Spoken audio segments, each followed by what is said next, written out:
Are you friends with The Rock, by the way? I wish. I think you are, kind of. I wish. I made a really bad joke right before I interviewed him for Moana. And he responded to me like, that joke is so terrible, I'm going to talk to my security about getting you removed. You're very driven. Yeah. Were you always driven from a young age, or did you have to start pushing yourself to be that way? Do you like have to throw driven in because we're on driving Cleveland and we're on a car right now? Yeah, it's how many times can you say driven? Oh, I've got plans for you. I got plans. You just couldn't quit Cleveland, could you? You had to come back. I love it here. You know, you're from across the little pond. You're Canadian. The little pond called Lake Ontario. Yeah. That little pond. But you spent quite a bit of time here. How many years were you working at Channel 19 doing entertainment reporting and working as an anchor there? So it was 5 years. 5 years, and like this is my American home. This is the first place in America that I ever lived. So there's something really special about coming back here. When you knew that you were coming to Cleveland, were you full on excited right away, or were you like, it's not the first place I was thinking I was going to land. Am I going to like this city? So I had been here. My dad and I have this tradition where we go to a different Major League Baseball stadium every single year. I love that tradition. It's amazing. I love it too. We need baseball again, by the way. Oh my God, do we ever? So we've been to 22 stadiums, which is amazing. It's this amazing tradition that my dad and I do. I moved to Cleveland in 2010, the start of 2010. The summer of 2009, we had actually gone to see an Indians game in Cleveland. So I was like, I got a feel for the city, and I got to go to the Rock and Roll Hall of Fame and everything there. And then I remember when my agent told me about this idea, I said, oh my God, like what are the odds that of all the places I could move, it'd be Cleveland? And so did you feel, because sometimes when I travel, you and I will both travel for work. Yeah. I'll go to a city and I'll think like, okay, could this be my home? Like, do I feel a connection to the city? Yeah. Did the connection happen for you right away? I thought that honestly I'd be moving to LA or New York. So Toronto's my hometown, born and raised there, went to school just outside of Toronto in Waterloo. And all the auditions I'd ever had in my career were in LA and then a few in New York. And I just assumed that would be the deal. Yeah. So when this opportunity came around, I was like, well, this is the perfect chance to, A, live in America, which is not an easy thing to do when you're Canadian. Mm-hmm. And as soon as I came here, I went, this just feels like home. Yeah. And it was so close, 5-hour drive to go back home. My friends and family would come all the time. There's just something that's so comforting about being here. And I feel like, listen, when I'm born and raised here. Yeah. When you're on television in Cleveland, they love their own and they love familiarity here. And I don't know, that could be true in every city. I haven't been on the air in, one little tiny town, but mostly Cleveland. But I believe, as somebody who worked at a competitive station when you were on the air, and we would cross paths, I really feel like people loved you and embraced you, which speaks volumes about your personality and your talent, because sometimes that can take a little while when you are not from here and people are like, all right, you really like us? Like, are you really one of us? Yeah. So I felt that happened for you fairly quickly. I was really fortunate that when I came here, Channel 19 ran all these promos basically saying like, we've got an entertainment guy coming, it's Chris Van Vliet, like was basically warming people up and ramping people up to my eventual debut on television. And I was part of a segment called The Buzz, which was so cool. I basically rattled off the top entertainment stories for the day. It ended up turning into me doing junkets and doing local entertainment news. It just really wasn't being done in Cleveland at that time. So I think that people saw it as kind of a different, new, cool thing. And I gotta say, I was welcomed with open arms. Yeah. It's the most amazing thing that like I was completely welcomed, even though I'm not even from this country. Well, the junket scene, that's really how you and I first met. Do you remember the exchange, like the moment with Daniel Day-Lewis? You and I, do you remember that when we were at an award show? And, yes. It's very frowned upon as an entertainment reporter or journalist when we go to these award shows, in particular it was the Critics' Choice Awards, which we voted in. Yeah. We're not supposed to get our pictures taken with the talent, right? Stay away from the actors. Except, like, we're still, like, inside, we kind of fangirl and fanboy a little bit too, right? It's like, and this was the year of Lincoln. So, like, there was a huge film and an incredible performance by him. And you're right, I don't take a ton of photos, especially at the award shows. But he was right there. He was right there, but I'm going to tell you how I remember it. I don't know if you'll remember it this way. So I've got one of my good girlfriends with me, and I was like, you can take as many pictures as you want. You know, you're not wearing, you know, you're not a voting member. Yeah. Go ahead, have fun with it, have at it. Yeah. But I'm like, oh my God, it's Daniel Day-Lewis. Forget that. Like, I'm breaking the rules. I'm getting my picture taken with Daniel Day-Lewis. You're standing there. My memory of it was that your mind was thinking, should I not? Like, I don't want to be forceful. I was thinking you were a little gun shy about it, and I was like, get in there, I'm taking your picture with him. Yeah, you did. And here's the thing, is we're taking these photos during the commercial break of the awards show. So there's like literally 2.5 minutes to go, and I think it's the wildest thing that nobody sees when you're watching an awards show. Basically, they throw to break, and then everybody gets up and like is looking around for their favorite celebrity. And then there's someone on the mic going, 60 seconds, everyone back in their seats. 30 seconds, get back in your seat now. Remember that? Yes. So I was like, do I have time to take this photo? And should I take this photo? I'm glad I did. So thank you for talking me into it. So great. That is a treasure. He is one of our greatest living actors. He's incredible. So when you first started interviewing actors, actresses, film directors, and just like living legends. Yeah. Did you feel you were great at it right away? Or did you ever have like a bomb in the beginning where you're like, oh man, that did not go as great as I hoped it would? It's a funny thing because you got to go into that room with like this huge amount of confidence. Yeah. Right? Like you walk into that room like, this is going to be incredible. The interview's 3-4 minutes long. Yeah. I thought I was so good at it. Like I thought I was incredible. Then I look back and I'm like, those weren't so good. I don't think I had any bombs. I don't think I had any terrible moments, but I know that the interviews didn't flow as much back then as a conversation might flow now. Right. So I don't know if it was bad. I know one of my first junkets, it was for Chronicles of Narnia, the DVD. This was 2008. Okay. I was hosting a show in Toronto and I got flown down. First of all, I'm like, hold on. You're gonna pay for the flight and put me up in a nice hotel?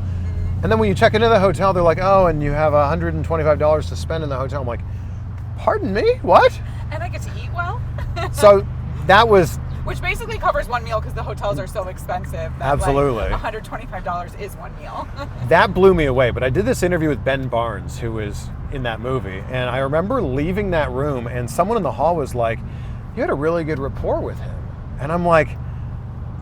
You're right. I did have a good rapport with him, and it made me feel so good.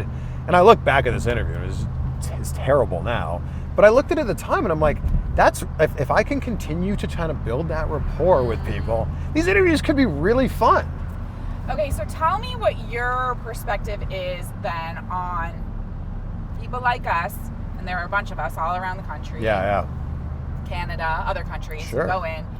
Interview the actors, and you begin to interview. If you do it often enough, you start to see some of the same people repetitively. Yep. So you may end up interviewing Matt Damon a dozen times, and so there is a familiarity there, right? They begin to recognize you. But I always thought, like, okay, we're still reporters, we're still journalists. Yeah. Even though they're friendly with us, we're not their friends. Yeah.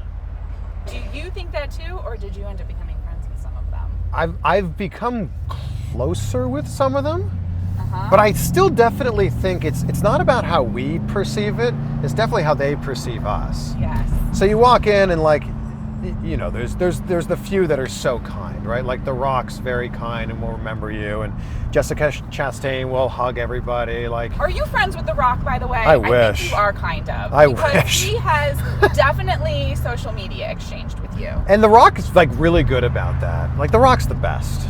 The Rock has this star quality about him that is so rare that he makes you feel special. Even though he's the biggest star in the world, he is self-aware enough to be able to remove himself from the situation and go, I know how big this moment is for you. And do you think, like, when he interacts with you, whether it's to respond to you on Twitter or Instagram, that is legit him? That's not legit like him. His people. For sure. And I know this because I made a really bad joke right before I interviewed him for Moana. And he responded to me like, that joke is so terrible, I'm going to talk to my security about getting you removed. Like, ha, thanks, like, nice Awesome. one, Dwayne. Yes, right. Then I walked into the room, he's like, hey, you see that tweet I sent you? And I'm like, I did see that tweet you sent me. I mean, when that happens, you've got to be a little like, okay, I know I have to stay professional, I have to be cool, but inside of you, like, especially as a wrestling fan, like, The Rock meant so much to me growing up, and now The Rock's gone on to have this incredible career and be the biggest star in the world. For him to take a moment out to form, at the time, 140 characters of a tweet, or I'll see him on a red carpet and be like, hey, Chris, how are you? And I'm like, hold on. Oh, he means me. Like, he knows my name. Did you ever do one of those, like, look over the shoulders? Like, yeah, me. Let's talk about the wrestling. You are a huge wrestling fan. Yeah. Your show, the Chris Van Vliet Show, there's so much to talk about. I don't even know where to start. We're going to be all over the place because I'm really excited about everything that you're doing. Me too. But you brought up wrestling. Were you a wrestler when you were in high school, or where did the love of that begin? I was a high school wrestler, but when you're a high school wrestler, when you're an amateur wrestler, you're told to not watch pro wrestling. That stuff is fake, and what we do in here in the gym, this is the real stuff. And I had this best friend of mine who loved pro wrestling, and I'm like, come on, man, like, why are you watching that garbage? And we would always talk on the phone, because this is what you did in the late 90s. You talked on the phone with your best friends. And Monday night at 9 o'clock, I knew our phone calls had to end because Monday Night Raw was about to come on. And there was one Monday I said, all right, man, I'll just keep watching this, and we can, I'll start watching this, and we can keep our conversation going. And I immediately got sucked into the larger-than-life characters and the larger-than-life personalities. And that was it. I decided in that moment, boom, I wanted to be a wrestler. I wasn't just a wrestling fan. I wanted to be a pro wrestler. You want to be a pro wrestler? Oh, I wanted to be a pro wrestler. Yeah. I wanted to go to wrestling school. My friends and I had a backyard wrestling federation. You did? Oh, we did. What did you call it? We were... so silly. It was the HCW, and I was the champion, two-time champion, Chris Sharp. I was sharp talking, sharp walking, sharp dressing. I feel I was turning into a wrestler there for a second. That's good. I'm glad. It's preparing you for what's to come in this interview. Oh my God. Oh, I've got plans for you. I got plans. So I wanted to be a pro wrestler. I actually trained to be a pro wrestler. I went to wrestling school in Toronto and kind of had to decide, like, I was doing that while I was going to college. Wait, so there is a school that you go to train to be a professional wrestler? Oh yeah, of course. For what was then WWF, now WWE. Yeah, there's many. There's a school here in Cleveland. I did not even know that. Oh yeah. Is that where The Miz went? And Dolph Ziggler? Oh, look at you, knowing your Cleveland wrestlers. Yeah, I watched The Real World. They had a different... Dolph Ziggler ended up just getting hired because he was a great college wrestler. And they ended up just hiring him right away, and he went to wrestling. Kent, right? That's right. He's in the Kent State Hall of Fame. Yeah. Oh, along with probably Josh Cribbs. Probably, yeah. Mm-hmm. So I basically had to make a decision. Do I go to wrestling school, or do I continue going to school and get my communication studies degree? Okay. And that was what I ended up doing, because it was an hour each way to wrestling school. It was 4 days a week. It was a big commitment, and I wasn't ready to make that commitment at the time. Now it's cool. I get to do broadcasting, which I'm super passionate about and I love. And I get to dip my toe into the wrestling world as an interviewer and as a ring announcer every once in a while. Look at you, how you were able to take two passions and combine them into one. What I love that you're doing, because I feel like I've done a little bit of it in my own way too, is that your broadcast career, your communications career, you're working for television stations. Sure. So, of course, in Cleveland here, people will know you from 19. Yep. You ended up leaving here and going to Miami, Channel 7 down in Miami. Yep. Which is a great local station down there. Yeah. But I think often we think that we have to, like, everything has to be in the box, Yes. right? Yeah. Like, if you're going to be any kind of reporter, journalist, use your communications degree on the air. Yep. You have to be working for a television station in the box.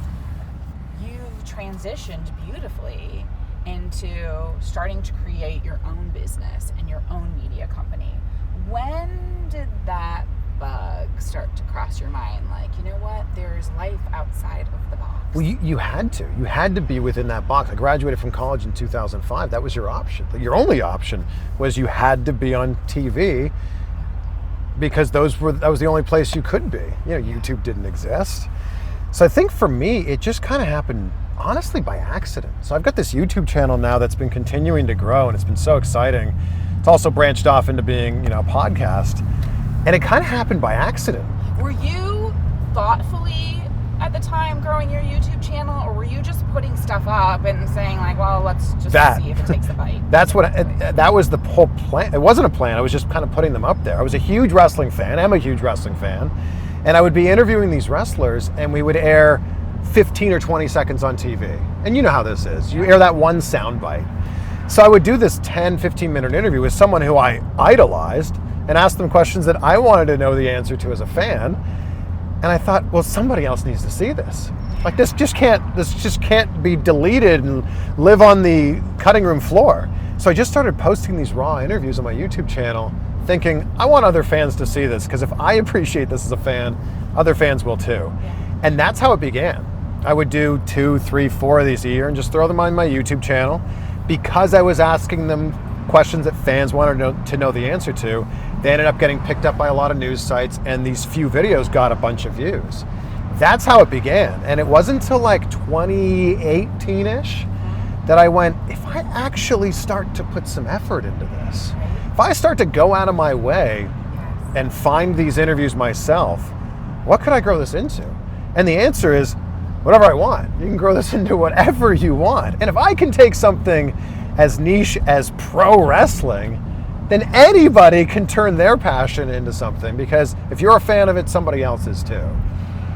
Was there like a moment though where you really had to take that leap to get outside of your comfort zone? Because I think when you come up and this could be any business, but I'm going to use the broadcast business for an example, just because that's what we both have done. Sure. And that's what you've done. Yeah. Was there like this moment where there was a kind of a fear of, am I really going to do this? Like, was there ever a little bit of doubt that you had to push through? Or like for you, are you just like, I'm taking the jump, I'm running off the cliff, I'm all in?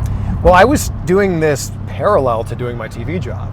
So I was doing my TV job hosting this incredible entertainment program in Miami called Deco Drive on the Fox station.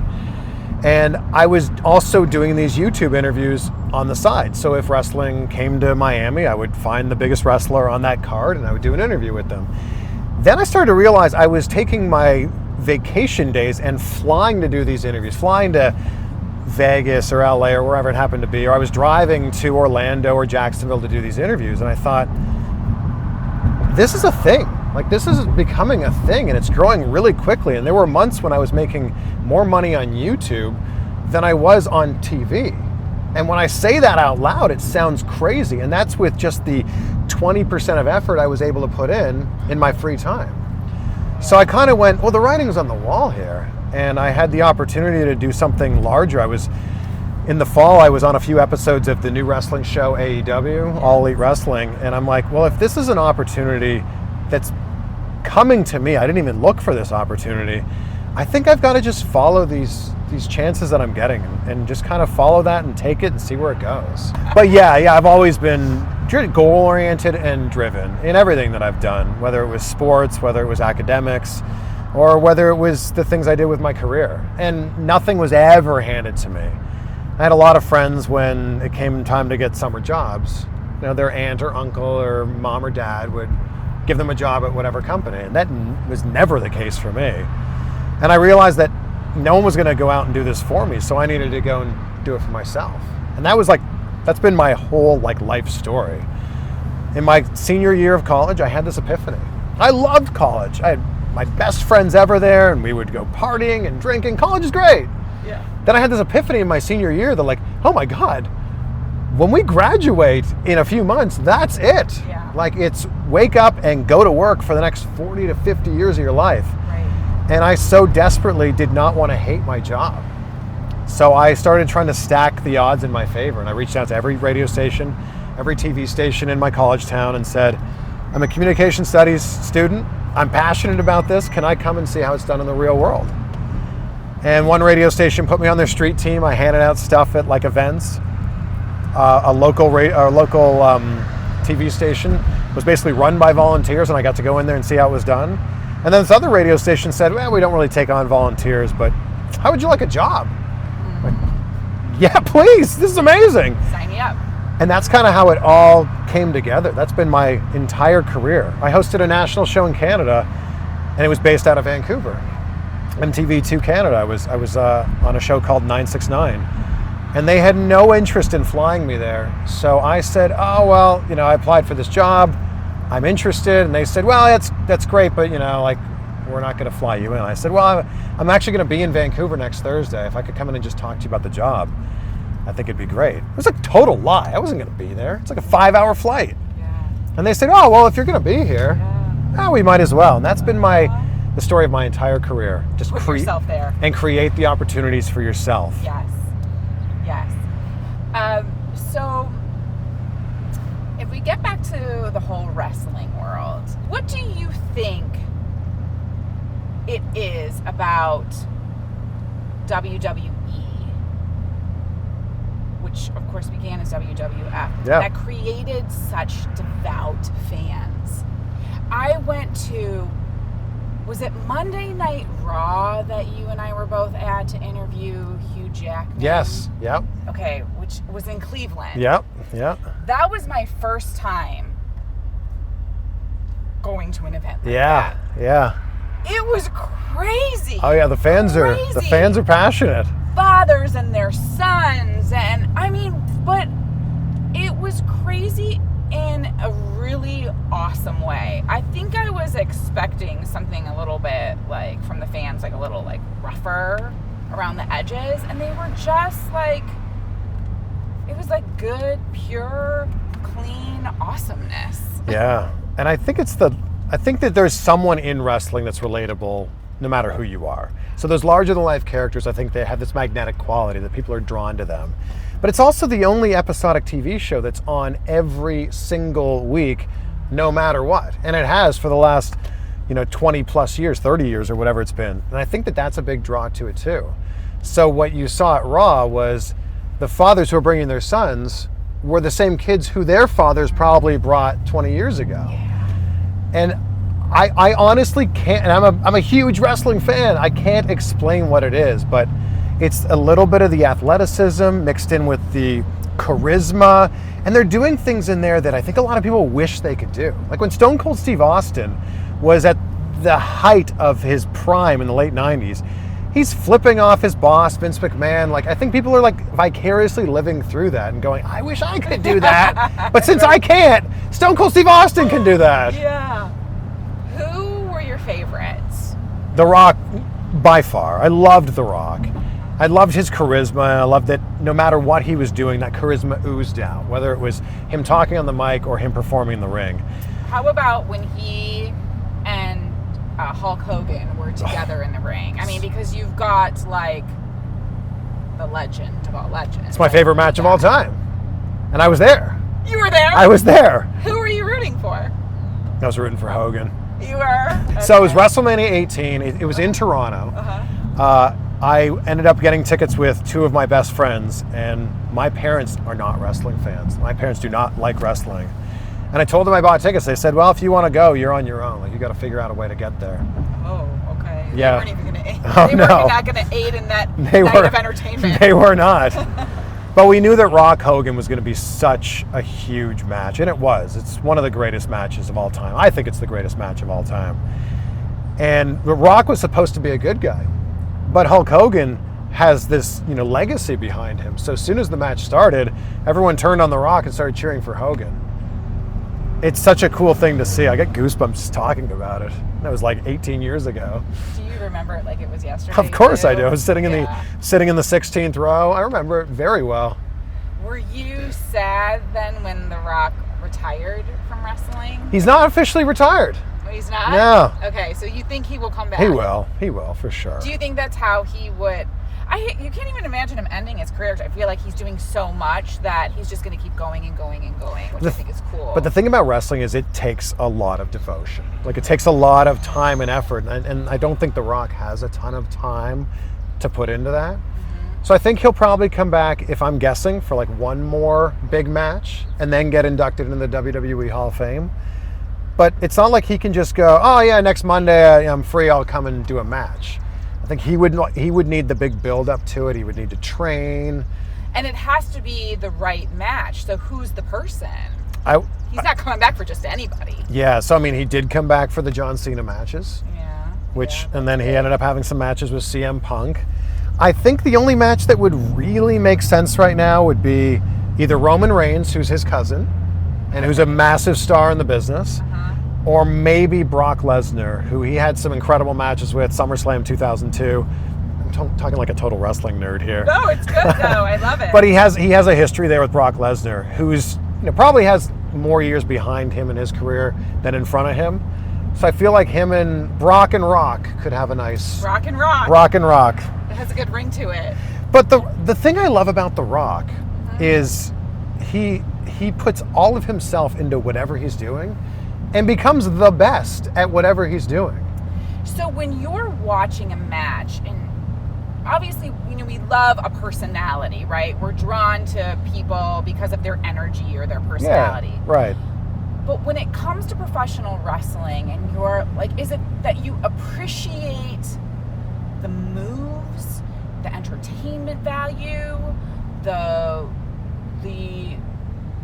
verbiage that comes out of their mouth? Like, what is it that makes you go, I love that person? Or if you don't even like the character per se, is there still something that you can appreciate about them? It's all of that. And I think it can be summed up best by saying the story. I love the story of it. And that's what we're drawn to just in life in general. And I think that it's whether the story is being told well or the story is being told poorly. And there's a lot of bad wrestling stories out there, as in, there's a lot of bad TV shows out there. There's a lot of bad movies out there. But there's still a story there. And the great thing about wrestling is there's always a chance to redeem it. You could have a terrible story one week on Raw, or one week on Dynamite, or whatever show, SmackDown. And over the course of the next few weeks, maybe that story could be redeemed. And that's what I love about it. Or someone who's a terrible character could do something so small that the crowd latches onto that, and all of a sudden, boom, just like that, they're the biggest star. Was there ever a wrestling character who you were like, I just don't like them, but you've interviewed so many of them, and then you met them and you're like, oh man, I kind of like this person now? Like, yeah, and as you know, it's very rare to like come across those situations where you interview someone and they're just like awful. Rare. It happens. It happens, but it's rare. And the thing I love about wrestlers is they love to talk about wrestling. So when you get them in their element, and you've got an hour or whatever to talk about wrestling, you're getting the best version of them. So there's a lot of characters that I think are bad characters or unlikable characters, but that just means they're doing their job. If you don't like them, that means they're really good at their job, because you're not supposed to like them. And we're going to go from one wrestler to the next to the next. Okay. So and you can just have fun with it and do whatever you want. I'll put on my Saints to you. Action. Ooh, yeah, step into a Slim Jim. Ooh, yeah, dig it. You should rate these as I do them. Okay. If you've seen I Love You, Man, he's like, can you give me a peanut? I don't know. I love that movie. That wasn't very good. Movies. Finally, The Rock has come back to Cleveland. If you smell what The Rock is cooking, show off. He's just the best, too. It's Stone Cold Steve Austin drinking a Steve Weiser. I'll have a little bit, but we won't, pour it on our face like Stone Cold does. If you like drinking Coors Light here in Cleveland, give me a hell yeah. Hell yeah! There it is. What you gonna do when Hulkamania and the largest arms in the world run wild on you? Ah.